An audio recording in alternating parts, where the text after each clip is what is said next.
گاڑی کے ٹائر باہر نکلنے کی آواز آئی تو وہ واپس سیدھی ہوئی، پھر ٹیرس کی بتی جلائی اور اندر آ گئی۔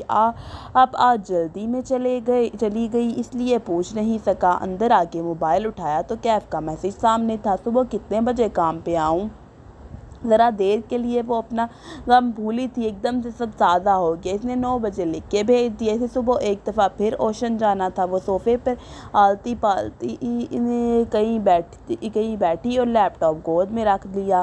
اسے وہ کنٹریکٹ پڑھنا تھا جو ظہیر نے اس کے ساتھ کیا تھا۔ اسے یاد تھا کہ وہ بنا 3 ماہ کے نوٹس کے اسے جاب سے نہیں نکال سکتا۔ اگر وہ نکالتا تھا تو اسے کتنا مداوا بھرنا تھا۔ وہ ظہیر سے لڑائی نہیں کرے گی، نہ وہ اس پہ چیخے چلائے گی یا اس کو الزام دے گی، یہ اس کی فطرت میں نہیں، لیکن وہ اسے اپنا حق ضرور لے گی۔ اگلی صبح گزشتہ روز جیسی ہی روشن اور خوبصورت اتری تھی، لیکن کشمالہ مبین کے لیے سارا شہر بے رونق اور اداس ہو گیا تھا۔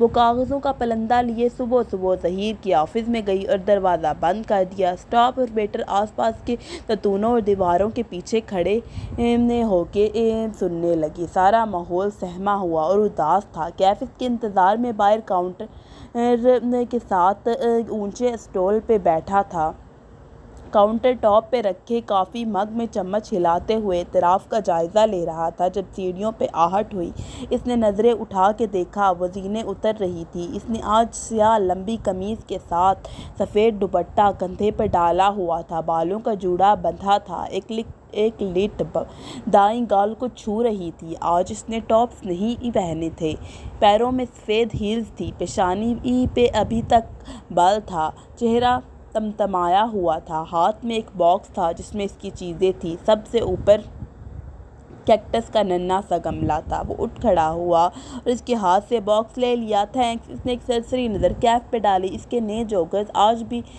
اجلے سفید تھے، البتہ حلیہ وہی تھا، بڑی شیو ماتھے پہ آئے نو عمر لڑکے جیسے بلدار بال، ٹی شرٹ پہ کالر والی شرٹ جن کے بٹن سامنے سے کھلے تھے، چہرے پہ مسکراہٹ اور ہاتھ پیچھے کو بندھے ہوئے۔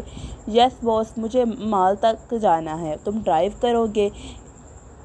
کار ریموٹ اس کی طرف بڑھایا اور خود آگے بڑھ گئی۔ کیف باکس اٹھائے اس سے 2 قدم پیچھے تھا۔ یکدم کشمالہ کو احساس ہوا کہ وہ رک گیا ہے۔ اس نے پلٹ کے دیکھا، وہ ریسٹورانٹ کے ہال کی مرکزی دیوار کے سامنے رکا ہوا تھا، گردن اونچی اٹھائے وہ دیوار کو دیکھ رہا تھا۔ وہ دیوار بذات خود ایک پینٹنگ تھی۔ وہاں ایک منظر بنا تھا، ساحل کی ریت، پیچھے نظر آتا نیلا سمندر جس کی سطح پہ دھوپ چمک رہی تھی، ایک جھولا جو ریت پہ ستونوں سے نصب کیا گیا تھا، جھولے پہ ایک کتاب درمیان سے کھول کے الٹی رکھی تھی۔ منظر اتنی خوبصورتی سے پینٹ کیا گیا تھا کہ حقیقت کا گمان ہوتا تھا۔ دیوار کے آگے فرش پہ اصلی ریت اور سیپیاں بکھیری تھی۔ وہ صرف پینٹنگ نہیں تھی، 3D پینٹنگ تھی۔ کیف کی نظریں دیوار کے نچلے کونے تک گئی، وہاں مالا کے نام سے دستخط تھے، 7-5 برس قبل کی تاریخ درج تھی۔ اس نے گردن موڑ کے ستائشی نظروں سے مالا کو دیکھا جو اس کی منتظر کھڑی تھی۔ یہ آپ نے پینٹ کیا ہے؟ چلو۔ وہ بنا کسی تعثر کے بولی اور دروازے کی طرف اشارہ کیا۔ میری طبیعت خراب ہے اس لیے مجھے یقین ہے آپ کو مائنڈ نہیں کریں گے۔ وہ گہری سانس لے کر اس کے ساتھ ہو لیا۔ آپ آرٹسٹ بھی ہیں؟ مجھے اندازہ نہیں تھا، وہ اس کے پیچھے چلتے ہوئے کہہ رہا تھا۔ پرانی بات ہے، وہ جیسے اس بات کو کوئی اہمیت نہیں دے رہی تھی۔ کیف خاموش ہو گیا۔ رستے میں وہ خاموشی سے کھڑکی سے باہر دیکھتی رہی۔ ایک دوبارہ نگاہ اٹھا کے کیف کی طرف دیکھا تو احساس ہوا کہ اس نے بیٹھتے